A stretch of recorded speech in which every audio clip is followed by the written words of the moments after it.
अस्सलाम वालेकुम दोस्तों। मैं पाकिस्तान की सरहद पर खड़ा था। इर्द गिर्द वीरानी थी, दूर तक खामोशी थी और आसमान से बर्फ गिर रही थी। नवंबर के दूसरे हफ्ते का आगाज था।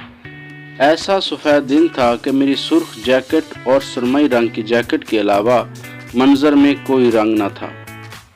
नाजरीन, सैयद महदी बुखारी साहब लिखते हैं, जो रंग थे उनको बर्फ ढांप चुकी थी या ढांपे जा रही थी। कोई सरहदी फौजी चौकी थी आसपास, ना ही किसी बशर का निशान। ये दोस्त मुल्क चीन की सरहद थी। दराए खंजराब पर खड़े हुए मेरा रुख चीन की तरफ था।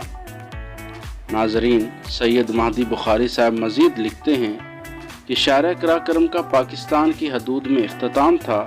उससे आगे ये शाहरा कराकल झील के नीले पानियों के किनारे से होती हुई खाना बदोश और दो कोहान वाली जंगली पहाड़ी ऊंटों की हमसफरी में काशगर तक चली जाती है। यही वो मकाम है जहां से पाकिस्तान शुरू होता है। यहाँ से ही एक रास्ता दुनिया के दूसरे बड़े सहरा की तरफ जाता है।